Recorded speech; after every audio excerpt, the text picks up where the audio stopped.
चलो बच्चों, तो आज हम लोग मैथ्स में चैप्टर नंबर 3 कंटिन्यू करें, जो चैप्टर का नाम है pair of linear equations in two variables. देखो, इस चैप्टर में कल के वीडियोस में हमने सब्स्टिट्यूशन मेथड अच्छी तरह से समझ ली थी। हम लोग इस चैप्टर में ना एक्सरसाइज 3.3 पहले देख रहे थे, जिसमें सब्स्टिट्यूशन मेथड को समझ रहे थे। इन सब्स्टिट्यूशन मेथड में हमने पहले दो क्वेश्चंस किए। अब आज हमें क्वेश्चन नंबर 3 से शुरू करना है। अब क्वेश्चन नंबर 3 में है ना, यहाँ प्रॉब्लम सम्स दिए हुए हैं। आगे के दो क्वेश्चंस में कैसा था, आपको डायरेक्ट इक्वेशंस बनी हुई थी और उसको आप सब्स्टिट्यूशन से सॉल्व कर रहे थे। कैसे सॉल्व करना आप अच्छी तरह से सीख गए। अब यहाँ पर जो क्वेश्चन नंबर 3 है हमारा, उसमें है ना प्रॉब्लम सम्स दी गई है। उस पर से पहले आपको इक्वेशंस बनानी है और फिर उसे सब्स्टिट्यूशन से सॉल्व करना है। जैसे लिखा हुआ है ना इसमें कि from the pair of linear equation for the following problems and find their solution bye substitution method. कि पहले जो ये प्रॉब्लम क्वेश्चंस दिए हुए हैं उस पर से पहले लीनियर इक्वेशन बनाओ और फिर उसका सॉल्यूशन ढूंढो। तो अब यहाँ पर ये ध्यान से सुनना बेटा कि अब यहाँ पर है ना, मैं इस वीडियो में आपको सिर्फ इसकी इक्वेशन कैसे बनानी है वो मैं आपको समझा रहा हूँ। कैसे इक्वेशन बनानी है आपको, जैसे पहले जितने भी क्वेश्चंस थे सब में दो दो इक्वेशंस बनी हुई थी। भाई पहली इक्वेशन थी उसमें एक्स वाई और इक्वल टू कुछ भी नंबर होता था तो उसे आप लोग डैश करके पहली इक्वेशन लिखते थे। फिर दूसरे में भी एक्स और वाई होते थे, कोई नंबर होता था तो उसे भी डैश करके दूसरी इक्वेशन लिखते थे। फिर उसे सब्स्टिट्यूशन से सॉल्व करते थे ना। यहाँ ये दो इक्वेशन आपको खुद बनानी है। तो यहाँ इक्वेशन कैसे बनानी है वो मैं आपको सॉल्व करके बता रहा हूँ। फिर उसको सब्स्टिट्यूशन मेथड से आप लोग खुद सॉल्व करना, वो सॉल्यूशन मैं यहाँ पर नहीं बता रहा हूँ। ठीक है ना, सिर्फ प्रॉब्लम सम्स बता रहा हूँ, फिर सॉल्यूशन तो खुद वही मेथड से होगा, एक ही मेथड है। तो देखो, जैसे इसमें पहला क्वेश्चन देखें। पहले क्वेश्चन में दिया हुआ है कि the difference between two numbers is 26 and one number is 3 times the other, find them. देखो, ये प्रॉब्लम सम दिया हुआ है। अब इस पर से इक्वेशंस कैसे बनाते हैं, पहले एक चीज समझो कि हमेशा यहाँ पर आपको x और y दो चीजें सपोज करनी होती है। तो क्वेश्चन में पहले क्लियर कर दो कि कोई दो चीजें ऐसी हैं जिसको सपोज कर सके। तो यहाँ पे ऐसे ही दिया हुआ है डिफरेंस बिटवीन टू नंबर, कोई दो नंबर हैं। तो जो दो नंबर है ना, उन्हीं दो नंबर को हम लोग x और y सपोज कर सकते हैं ना। कर सकते हैं ना कि भाई पहला नंबर है उसे x सपोज करें, दूसरा नंबर है उसे y सपोज कर लें। ऐसे x और y सपोज कर सकते हैं ना। और फिर सेंटेंस में, इस प्रॉब्लम सम में हमेशा दो सिचुएशंस होगी, हमेशा दो सिचुएशन होगी। उनमें से पहली सिचुएशन में से एक इक्वेशन बनाना और दूसरी सिचुएशन में से दूसरा इक्वेशन बनाना, ऐसे दो इक्वेशन बनेंगे ना। ठीक है, देखो अब कैसे सॉल्व करना है। जैसे देखो यहाँ पे टू नंबर्स हैं, तो सबसे पहले तो लेट करके सपोज करते हैं ना कि let the first number equal to X and the second number equal to Y. कि चलो पहले नंबर को x, दूसरे नंबर को y सपोज किया। अब यहाँ पे पहली सिचुएशन ये है, the difference between two numbers is 26। Difference between two number, difference मतलब क्या कि माइनस, उन दोनों नंबर का माइनस 26 है, ऐसा कहेंगे। तो यहाँ पे लिखेंगे ना कि भाई दिया हुआ है the difference between two number is 26, तो दोनों का माइनस 26। तो हम लोग इक्वेशन ऐसी बना सकते हैं कि x minus Y equal to 26। ऐसी इक्वेशन बना सकते हैं ना। ये पहली सिचुएशन से हमने ये इक्वेशन बना ली, उसे इक्वेशन 1 लिखेंगे। फिर दूसरी सिचुएशन एंड करके, ये एंड लिखा हुआ है मतलब इसके बाद से दूसरी सिचुएशन कि one number is 3 time the other, है ना। इफ नहीं, इज आएगा कि one number is 3 times the other, कि एक नंबर दूसरे का 3 टाइम्स है। 3 टाइम्स मतलब क्या कि 3 का मल्टीप्लाई ना, 3 से मल्टीप्लाई ना उसको। तो इसको जो दिया हुआ है ना उसी को ही इक्वेशन में लिखते जाते हैं कि जैसे लिखा हुआ है one number is 3 times the other. तो इक्वेशन कैसे लिखते हैं पता है कि देखो ये वन नंबर मतलब उसकी जगह पे लिखते हैं एक्स, कि ये एक नंबर x हुआ ना। इज जहाँ पे इज दिया हुआ हो ना तो उसकी जगह पर इक्वल टू लिख देते हैं। ठीक है, इस करके दिया हुआ मतलब कि हाँ वो चीज़ है तो वो इक्वल टू कहलाएगा। तो मतलब इसकी जगह समझो इक्वल टू, और दूसरे में दिया हुआ है 3 टाइम्स द अदर, कि दूसरे नंबर को 3 टाइम्स 3 से मल्टीप्लाई, तो यहाँ दूसरा नंबर कौन सा है, y है, तो y को 3 से मल्टीप्लाई 3y। तो ये सिचुएशन बन गई कि one number is 3 times the other, मतलब कि x इक्वल टू 3y, जिसमें से इक्वेशन बनाने के लिए हमेशा एक्स वाई एक तरफ और दूसरी तरफ नंबर होना चाहिए ना। तो ये y को भी यहाँ ले आएंगे, तो y को इस तरफ ले आओ तो क्या हो जाएगा, -3y हो जाएगा ना। तो हो जाएगा x -3y, और इस तरफ कोई नंबर बचेगा, ये 3y यहाँ आ गया तो यहाँ कुछ बचेगा, कुछ नहीं बचेगा, तो वहाँ पे क्या लिख देंगे, 0, कि x -3y इक्वल टू 0। ये बन गई सेकेंड इक्वेशन। तो अभी ये दोनों हमारी इक्वेशंस बन गई, ये पहली ये दूसरी। ये जो इक्वेशन बन गई ना, फिर उस पर से जैसे हम लोग नॉर्मल सॉल्यूशन करते हैं वैसे सॉल्यूशन करेंगे। फिर सब्स्टिट्यूशन मेथड में आगे के सम्स तो हमने किए ही ना, वैसे ही सॉल्व करेंगे कि पहले पहली इक्वेशन से हम लोग फार्मूला बनाए उसे दूसरी में रखें, फिर y की वैल्यू ढूंढें, करते हैं ना। वो सॉल्यूशन आपको खुद करना है इसमें, ये दो इक्वेशंस खाली बनानी है पहले, फिर सॉल्यूशन उसी मेथड से। ठीक है, अब इसका सॉल्यूशन करना और x और y फाइंड करना। जो दो नंबर है ना तो आखिरी में लिखना है x और y की वैल्यू मिलेगी, तो आखिरी में सॉल्यूशन करके लिखना कि फर्स्ट नंबर ये मिला और सेकंड नंबर ये मिला, जो भी नंबर मिला हो आपको। ठीक है, समझे। अब ऐसे ही दूसरी इक्वेशन देखते हैं। ऐसे दिया हुआ है, the larger of to supplementary angles exceed the smaller by 18 degrees, find them. इसमें भी दो चीजें हमें सपोज करनी है। तो इसमें है the larger of to supplementary angles. याद है सप्लीमेंट्री एंगल्स किसे कहते हैं? सप्लीमेंट्री एंगल्स मतलब कि जिनका टोटल 180 होता हो, जिनका प्लस 180 आता हो तो वो सप्लीमेंट्री कहलाते हैं ना। तो यहाँ पे दो एंगल हैं, दोनों का टोटल 180, तो उन दोनों नंबर को x और y सपोज कर सकते हैं ना। और क्वेश्चन में ऐसे भी दिया हुआ है कि एक लार्जर एंगल है एक स्मॉलर एंगल है, तो उनमें से कोई भी सपोज करो। कि समझो अब ऐसे सपोज कर दें कि let the larger angle equal to x and the smaller angle equal to y। पहले तो ये चीजें सपोज हो गई कि जो लार्जर एंगल है उसको x कह दिया, स्मॉलर एंगल को y कह दिया। अब उनमें पहली सिचुएशन तो यही बन जाएगी कि वो सप्लीमेंट्री एंगल्स हैं। सबसे पहली सिचुएशन क्या बनेगी कि वो सप्लीमेंट्री एंगल्स है। सप्लीमेंट्री एंगल्स मतलब उनका टोटल 180 होगा। तो बिना कहे पहली सिचुएशन तो यही लिख देंगे हम लोग। ठीक है, मतलब यहाँ पे लिखेंगे द एंगल्स आर सप्लीमेंट्री, वो सप्लीमेंट्री है, मतलब कि x plus Y equal to 180। दोनों एंगल का प्लस ना, x plus Y equal to 180, ये इक्वेशन 1 बन गई। ये पहली इक्वेशन आ गई। अब दूसरी इक्वेशन के लिए सिचुएशन ये है कि the larger exceed the smaller by 18 degrees, कि इन दोनों एंगल में से जो बड़ा एंगल है ना, बड़ा एंगल है ना वो छोटे एंगल से 18 डिग्रीज ज्यादा है। मतलब सिचुएशन ये है कि larger angle is exceed the smaller by 18। तो इसको भी है ना सिचुएशन वाइज लिख देते हैं कि लार्जर एंगल, लार्जर मतलब बड़ा एंगल, बड़ा एंगल कौन सा, ये x इज, जहाँ पे इज हो ऐसी सिचुएशन में ना जहाँ पे इज हो वहाँ इक्वल टू, तो इज मतलब इक्वल टू एक्सीड, एक्सीड मतलब ज्यादा है, प्लस करके लिखेंगे, मोर देन जो कहते हैं। स्मॉलर बाय 18 मतलब जो छोटा एंगल है ना उसमें 18 प्लस करना है, उससे 18 ज्यादा। तो छोटा एंगल कौन सा लिया हमने, y, तो y प्लस 18। सिंपल हो गया कि लार्जर एंगल मतलब कि x equal to y plus 18। ठीक है, और इसमें भी x और y एक तरफ होना चाहिए, तो प्लस y को यहाँ ले आएंगे, क्या हो जाएगा माइनस y।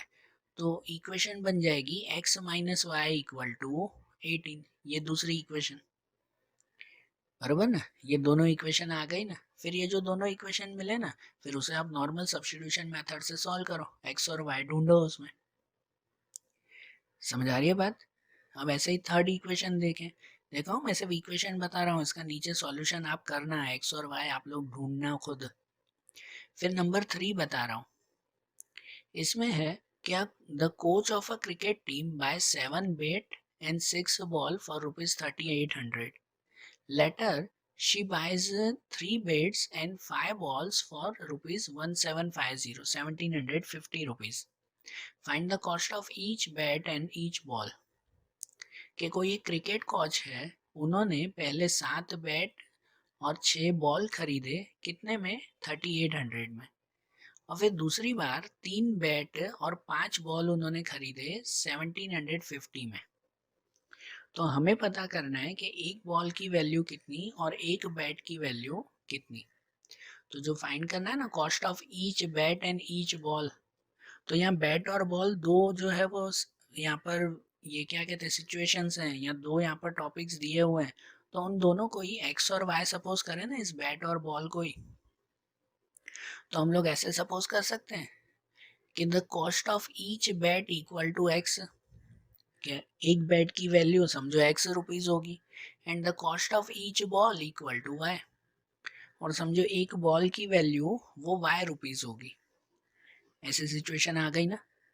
अब उसमें भी दो कंडीशन दी गई है, दो सिचुएशन है। पहली सिचुएशन में उन्होंने 7 बैट और 6 बॉल खरीदे हैं, तो पहली सिचुएशन यहाँ पे लिखेंगे, the coach buys 7 bats and 6 balls for ₹3800। तो ऐसी इक्वेशन पता है एकदम सिंपल बन जाती है कि 7 बैट खरीदी, तो बैट को हमने क्या सपोज किया, एक्स सपोज किया, तो 7 बैट मतलब उसको 7x। 6 बॉल खरीदे, तो बॉल को हमने क्या सपोज किया, y सपोज किया, तो 6 बॉल्स मतलब उसको 6y लिखेंगे, और इक्वल टू करके टोटल रुपीस कितने हुए, 3800 रुपीज हुए।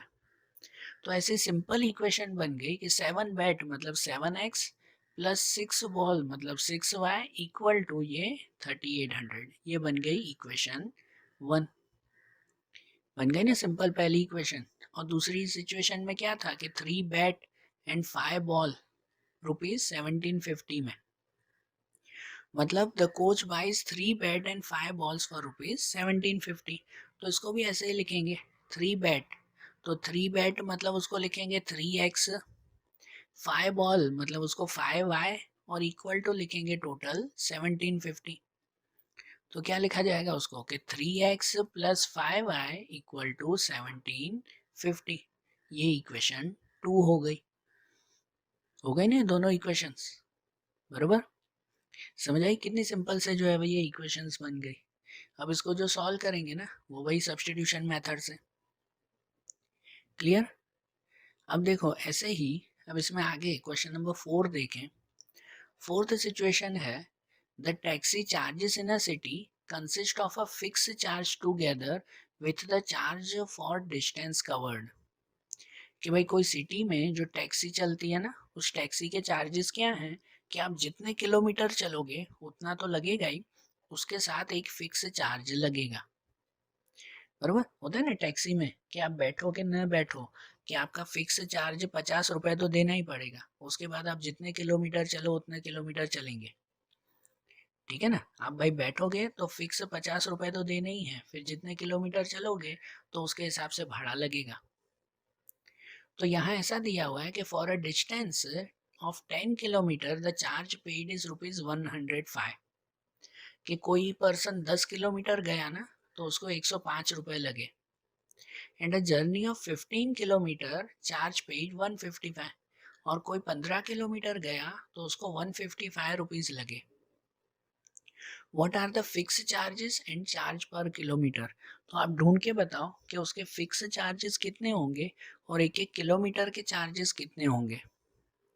और उसके बाद ढूंढना है कि how much does a person have to pay for travelling a distance of 25 kilometre. उसके बाद ढूंढना है कि अगर वो 25 किलोमीटर दूर जाता है तो उसको कितने चार्जेस लगेंगे, वो हमें फाइंड करना है। तो देखो इसमें जैसे हमें ढूंढना है ना, तो सबसे पहले इक्वेशंस कैसे बनाएंगे। इक्वेशन के लिए दो चीज़ें चाहिए, जिसको एक्स और वाई सपोज करो। तो यहाँ पे है, हमें ढूंढना है कि what are the fix charges and the charge per kilometre. तो हम लोग है ना इन दोनों को x और y सपोज करें, कि समझो जो फिक्स चार्जेस है ना उसको x सपोज कर ले, और जो चार्ज पर किलोमीटर है, एक एक किलोमीटर का जो चार्ज है उसे y सपोज करें। ठीक है, तो सबसे पहले यही सपोज होगा कि let the fix charges equal to x and charge per kilometre equal to y। बरोबर। अब जो दो सिचुएशन है ना, उन दोनों सिचुएशन से हम लोग इक्वेशंस बनाएंगे।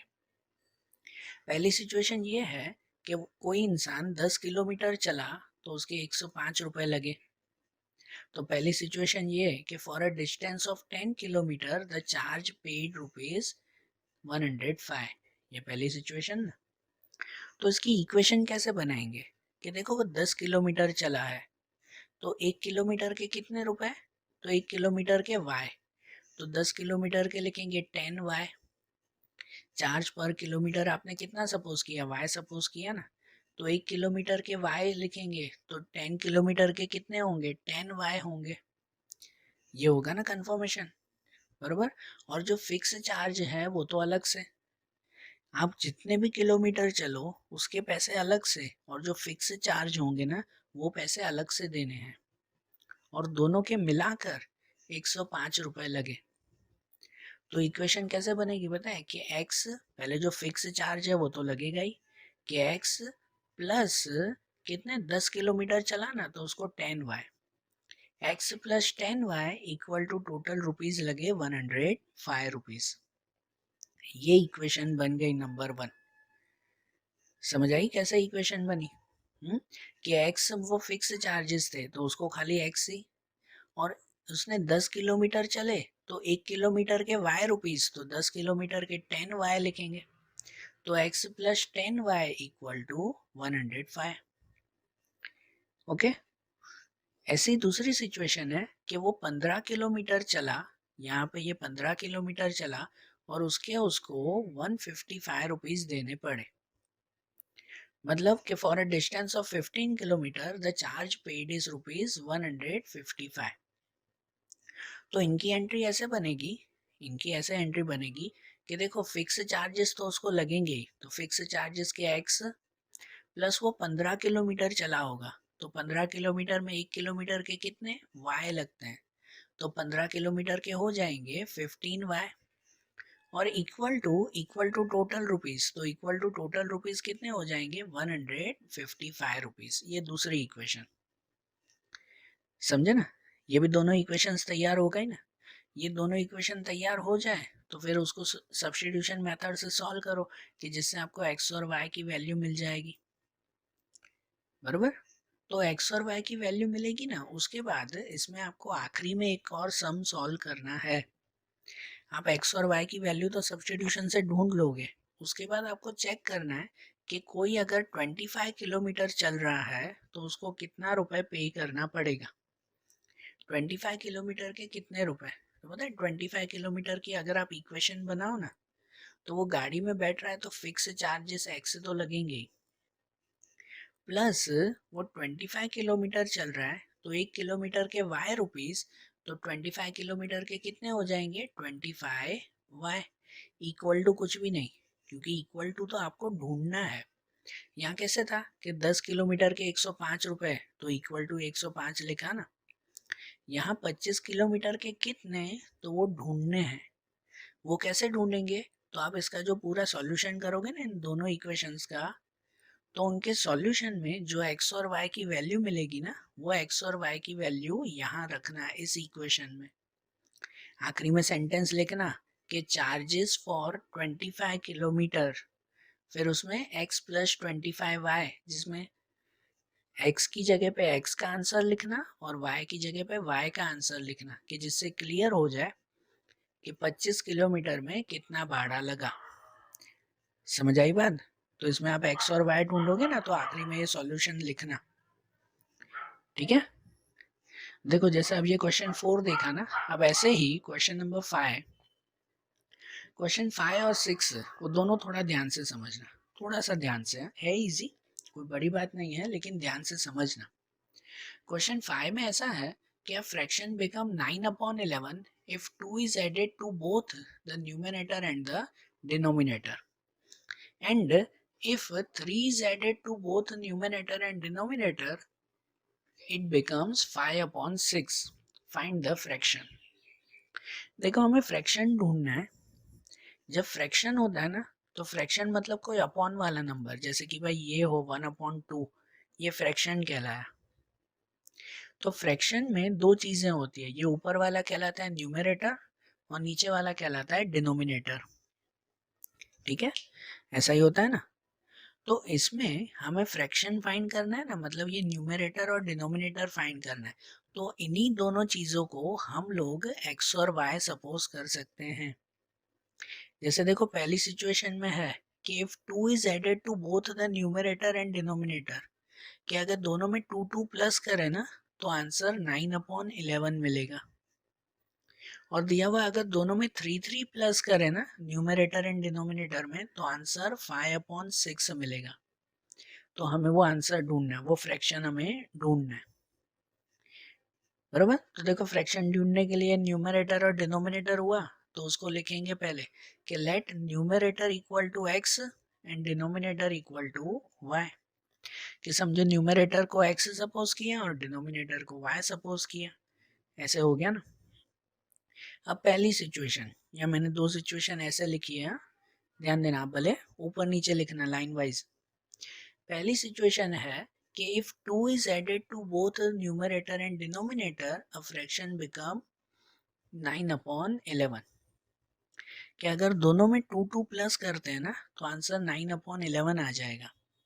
मतलब देखो इक्वेशन कैसे बनाएंगे कि न्यूमरेटर वो कौन सा है x, मतलब इस x में भी 2 प्लस करें और अपॉन में डिनोमिनेटर है, मतलब अपॉन में ही लिखेंगे ना कि अपॉन में डिनोमिनेटर को y सपोज किया था तो इस y में भी 2 प्लस करें।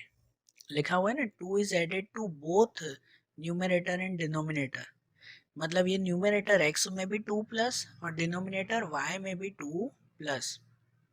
तो आंसर 9/11 मिल जाएगा। तो लिखेंगे ना x + 2 upon y + 2 equal to 9/11। ये इक्वेशन हुई ना। अब इसको सॉल्व कैसे करेंगे, तो देखो इनमें जो है वो सबसे पहले ये क्रॉस एंड मल्टीप्लाई हो जाएगा। ये 11 का मल्टीप्लाई यहाँ पे x + 2 के साथ और 9 का मल्टीप्लाई यहाँ पे y + 2 के साथ। ठीक है, तो मैं डायरेक्टली मल्टीप्लाई कर रहा हूँ। देखो 11 का मल्टीप्लाई यहाँ करोगे x + 2 से तो 11 का दोनों से मल्टीप्लाई होगा, x से भी और 2 से भी। तो सीधा मल्टीप्लाई करेंगे 11 को x से मल्टीप्लाई तो क्या हो जाएगा 11x, और 11 को 2 से मल्टीप्लाई तो क्या हो जाएगा 22। ठीक है, और इक्वल टू ये 9 का इससे मल्टीप्लाई, तो इससे मतलब कि इसमें भी दोनों से मल्टीप्लाई होगा कि 9 को y से भी मल्टीप्लाई, 9 को 2 से भी मल्टीप्लाई।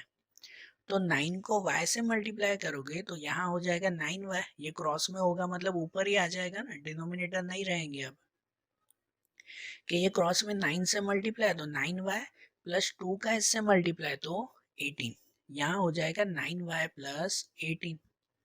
हो गया ना क्रॉस मल्टीप्लाई। अब क्या करेंगे कि अब x और y एक तरफ करेंगे और नंबर को एक तरफ ले जाएंगे, मतलब यहाँ 11x यहीं पे ही है, ये जो +9y है ना वो +9y को यहाँ ले आएंगे, क्या हो जाएगा -9y। तो हो जाएगा 11x - 9y इक्वल टू देखो यहाँ पे 18 ही है, यहाँ पर 18 ही रहा ना, और ये जो +22 है ना वो +22 को इक्वल टू के यहाँ ले जाएंगे तो -22 हो जाएगा। मतलब यहाँ 18 और +22 यहाँ आएगा तो -22। ठीक है, तो यहाँ तो वही रहेगा ना 11x - 9y, इस तरफ तो यही, यहाँ 18 - 22 तो क्या हो जाएगा -4। तो ये आपकी कंप्लीट इक्वेशन बनी कि जिसमें x y और इक्वल टू के इस तरफ ये नंबर बचा 11x - 9y इक्वल टू -4। ये पहली इक्वेशन हो गई, समझ आई ना। ऐसे ही दूसरी इक्वेशन, अब दूसरी इक्वेशन के लिए ये है कि if 3 is added to both numerator and denominator. इसमें कैसे दोनों में 2 प्लस किया ना, सेम इसमें अब x और y दोनों में 3 प्लस करेंगे। So answer become 5/6। तो आंसर में 5/6 मिलेगा। तो इक्वेशन ये बन जाएगी कि x+3/y+3 इक्वल टू 5/6। ये भी क्रॉस मल्टीप्लाई, कि पहले 6 का यहाँ मल्टीप्लाई, तो 6 को इससे मल्टीप्लाई करोगे तो दोनों से, 6 को x से तो 6x, 6 को 3 से तो 18 इक्वल टू ये यहाँ पे मल्टीप्लाई, कि ये y+3 5 से मल्टीप्लाई, तो y को 5 से करोगे तो 5y और 3 को 5 से करोगे तो 15। ये सिचुएशन आ गई।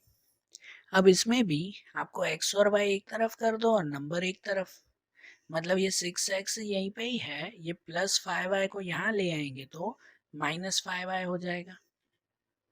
इक्वल टू ये 15 यहीं पे ही है, ये +18 को वहां ले जाएंगे तो -18, तो यहाँ आ जाएगा 6x - 5y, ये तो वही रहेगा, और इक्वल टू 15 - 18 कितना होगा, -3।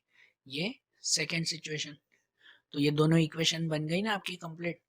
फिर उसको हम लोग सब्स्टिट्यूशन से सॉल्व कर लेंगे, ठीक है। फिर इसको आप लोग सब्स्टिट्यूशन से सॉल्व करना वैसे ही, और आपको जो x और y की वैल्यू मिलेगी वो x आपका न्यूमरेटर कहलाएगा और y आपका डिनोमिनेटर कहलाएगा। ओके ना। अब उसके बाद नंबर 6 से देखें तो इसमें दिया हुआ है, ये भी ध्यान देना खास, 5 और 6 दोनों इंपॉर्टेंट टिक कर लेना, नहीं तो हर एक्सरसाइज में ऐसी एक दो इंपॉर्टेंट इक्वेशंस होगी ही होगी जो बार बार रिपीट होगी ऐसी।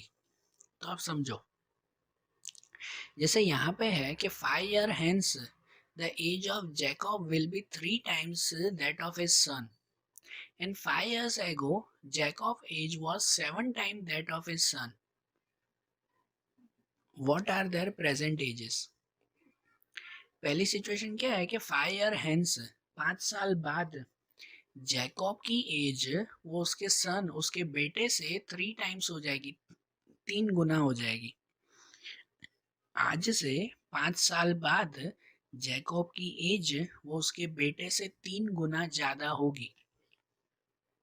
एंड 5 years ago 5 साल पहले की बात है कि Jacob's age was 7 time that of his son. 5 साल पहले जैकॉब की एज वो उसके बेटे से 7 टाइम्स ज्यादा थी, 7 गुना ज्यादा थी। तो हमें ढूंढना है what are their present ages. तो दोनों की अभी की एज कितनी है, प्रेजेंट एज कितनी है, वो हमें ढूंढ के बताना है, ठीक है ना। प्रेजेंट एज, तो यहाँ दो है ना लोग, एक जैकॉब और एक उसका बेटा, तो दोनों को एक्स और वाई सपोज करें ना, कि let the present age of Jacob equal to X and present age of Jacob son equal to Y.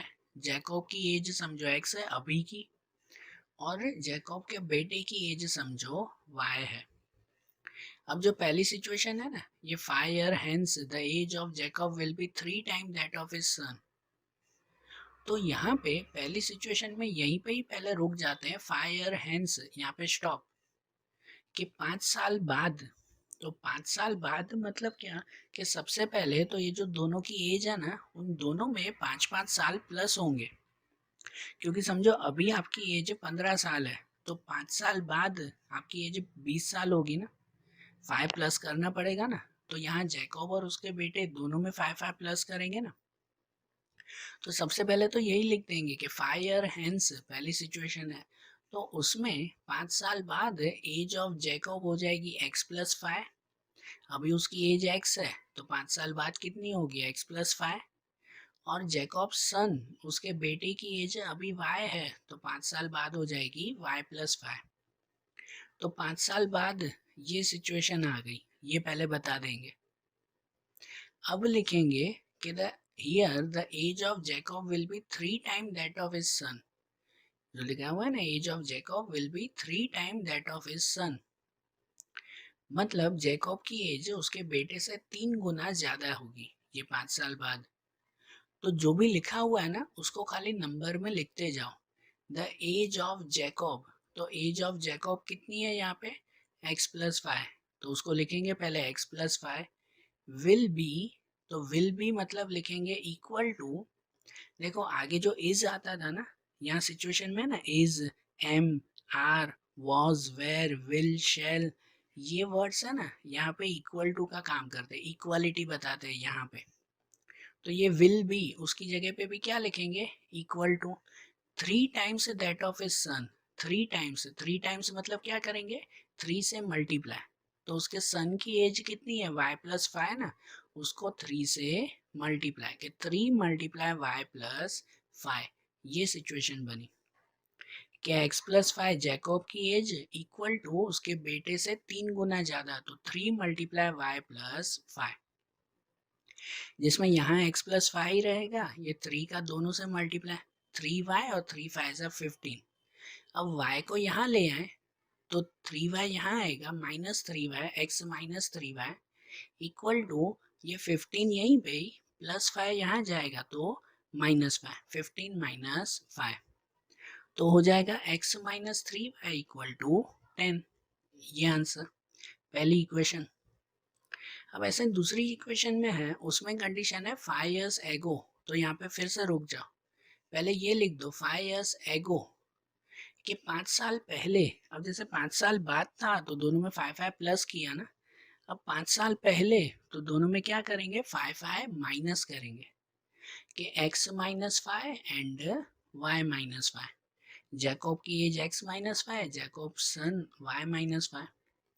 उसमें सेम सिचुएशन है कि Jacob age was 7 time that of his son, 7 time that of his son. तो उसे equation में कैसे लिखें, the age of Jacob, तो age of Jacob क्या सपोज किया, x-5 वॉज, तो इस वॉज की जगह क्या लिखेंगे, equal to 7 times that of his son. तो उसकी सन की एज है y-5, उसको 7 से मल्टीप्लाई कि 7 × y-5, बराबर। तो ये x-5 इक्वल टू ये 7 का दोनों से मल्टीप्लाई, 7 को y से 7y, 7×5 = -35। तो y को यहाँ ले आए तो x + 7 यहाँ आएगा, -7y इक्वल टू -35 यहीं पे ही है, -5 को यहाँ ले आएंगे तो +5, तो x - 7y = -30। यहाँ -35 है तो -30 बचेगा ना। ये दूसरी इक्वेशन। अब जो ये दोनों इक्वेशन मिल गई ना, तो इन दोनों इक्वेशन को नॉर्मली सॉल्व करेंगे। कैसे, तो वही सब्स्टिट्यूशन मेथड से। तो वो मेथड से सॉल्व करोगे ना तो आपको x और y की वैल्यू मिल जाएगी, मतलब जैकब की एज और उसके बेटे की एज, वो दोनों एज आपको मिल जाएगी। समझे, तो ये प्रॉब्लम सम भी समझ में आई ना, ठीक है ना। यहाँ पर इन प्रॉब्लम सम्स में ये आखिरी के दो जो है वो प्रॉब्लम सम्स अच्छी तरह से नोट करना। और आज जैसे हमने सब्स्टिट्यूशन मेथड कंप्लीट की ना, मुझे आज ही एलिमिनेशन शुरू करनी थी लेकिन लेट हो गया। अब एलिमिनेशन मेथड कल शुरू करेंगे डायरेक्टली। कल हम लोग इसकी दूसरी मेथड एलिमिनेशन मेथड्स देखेंगे। Okay, thank you.